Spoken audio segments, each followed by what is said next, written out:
برصغیر کی تاریخ میں ایک ایسا عہد آیا جب دنیا کے سب سے بڑے اور شاندار بادشاہوں نے یہاں کی زمین پر حکومت کی۔ وہ بادشاہ جن کی تلواروں کی چھنکار سے دشمن کانپ اٹھتے تھے، جن کے محلات کی روشنی سے نگاہیں خیرہ ہو جاتی اور جن کی سلطنت کے خزانے سونے چاندی سے لبریز تھے۔ مگر سوال یہ ہے کہ آخر یہ کیسے ممکن ہوا کہ ایک چھوٹے سے فرگانہ کے شہزادے نے آ کر ہندوستان جیسی وسیع و عریض سرزمین کو اپنے قدموں تلے جھکا دیا، اور پھر یہ سلطنت جو صدیوں تک شان و شوکت کی علامت بنی رہی، اچانک اتنی کمزور کیوں ہو گئی کہ آخرکار ایک انگریز افسر کے دستخط سے مٹ گئے۔ یہی ہے مغلوں کی کہانی، ایک ایسی کہانی جس میں جلال بھی ہے، جمال بھی ہے، عدل بھی ہے اور ظلم بھی۔ اس کہانی کا آغاز ہوتا ہے 1526 سے، جب بابر اپنی چھوٹی سی فوج کے ساتھ دہلی کی طرف بڑھ رہا تھا۔ بابر جو تیمور اور چنگیز خان کا وارث تھا، اپنی جوانی میں کئی سلطنتیں کھو چکا تھا۔ فرگانہ کی چھوٹی سی ریاست سے نکل کر وہ ہندوستان کی دولت اور زمین کو دیکھ رہا تھا۔ پانی پت کے میدان میں اس کا مقابلہ سلطان ابراہیم لودھی سے ہوا، جو اس وقت دہلی کا حکمران تھا۔ یہ لڑائی ایک فیصلہ کن موڑ ثابت ہوئی۔ بابر کی فوج تعداد میں کم تھی، مگر اس نے توپوں اور نئی جنگی حکمت عملی کا استعمال کیا۔ نتیجہ یہ نکلا کہ ابراہیم لودھی شکست کھا گیا اور ہندوستان کی قسمت بدل گئی۔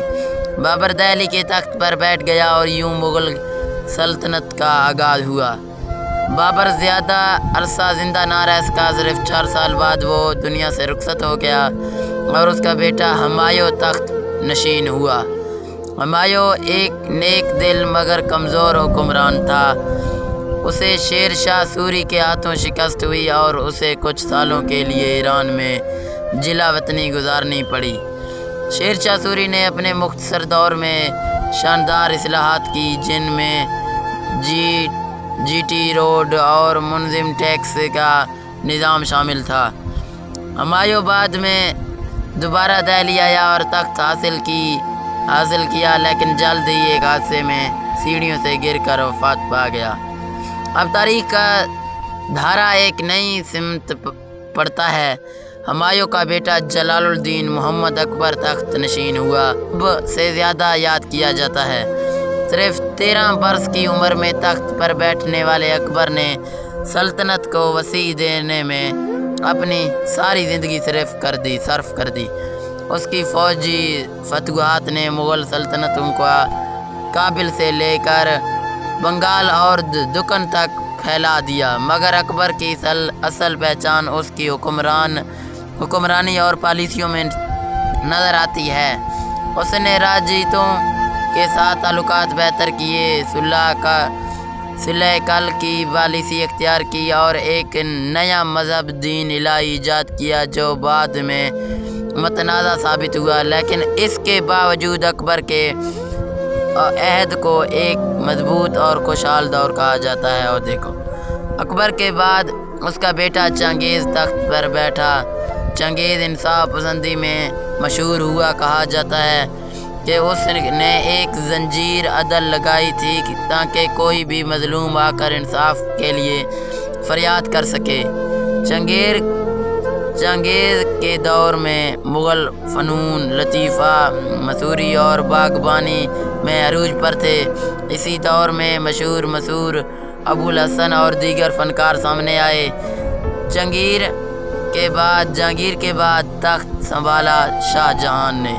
شاہ جہان کو تعمیرات کا بادشاہ کہا جاتا ہے۔ دہلی اور آگرہ میں اس کے بنوائے گئے محلات اور عمارتیں آج بھی اپنے مثال آپ ہیں، لیکن تاج محل جسے اس نے اپنی بیوی ممتاز محل کی یاد میں بنوایا، دنیا کے 7 عجائبات میں شمار ہوتا ہے۔ شاہ جہان کے دور میں سلطنت اپنی دولت اور شان و شوکت میں بام عروج پر تھی، مگر یہ سکون زیادہ دیر قائم نہ رہ سکا۔ شاہ جہان کے بعد اس کا بیٹا اورنگزیب عالمگیر تخت پر بیٹھا۔ اورنگزیب سخت گیر اور دیندار حکمران تھے۔ اس نے شرعی قوانین پر عمل درآمد کیا اور کئی غیر اسلامی رسموں کو ختم کر دیا۔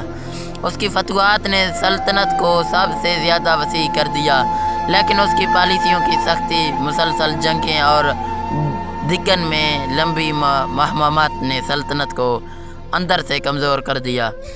اورنگزیب کی وفات کے بعد مغل سلطنت کا زوال شروع ہو گیا۔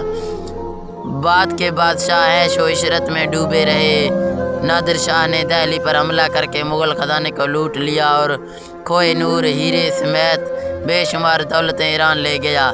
احمد شاہ ابدالی نے بھی بار بار حملے کر کے سلطنت کو کھوکھلا کر دیا۔ اب مغل صرف دہلی کے ایک کونے تک محدود رہ گئے تھے۔ آخرکار 1857 کی جنگ آزادی نے آخری مغل بادشاہ بہادر شاہ ظفر کی کہانی کو بھی ختم کر دیا۔ وہ شاعری اور غزلوں میں زندہ رہا، مگر عملی طور پر ایک کمزور حکمران تھا۔ انگریزوں نے جنگ آزادی کے بعد اسے رنگون جلا وطن کر دیا، جہاں اس نے اپنی زندگی کے آخری ایام غم اور تنہائی میں گزارے۔ یوں وہ سلطنت جو باہر کے تلوار کے زور سے شروع ہوئی تھی اور اکبر شاہ جہاں اور اورنگزیب کے دور میں دنیا کی عظیم ترین طاقت بنی، رفتہ رفتہ زوال کا شکار ہو گئی۔ مغلوں کی تاریخ میں ہمیں یہ سکھاتی ہے کہ طاقت اور دولت وقتی ہوتی ہے، اصل طاقت عدل، اتحاد اور حکمت میں ہے۔ جب تک مغلوں میں یہ صفات رہی وہ دنیا پر حکومت کرتے رہے، اور جب یہ صفات ختم ہوئی تو ایک عیش پرست بادشاہ کے ہاتھوں پوری سلطنت ڈوب گئی۔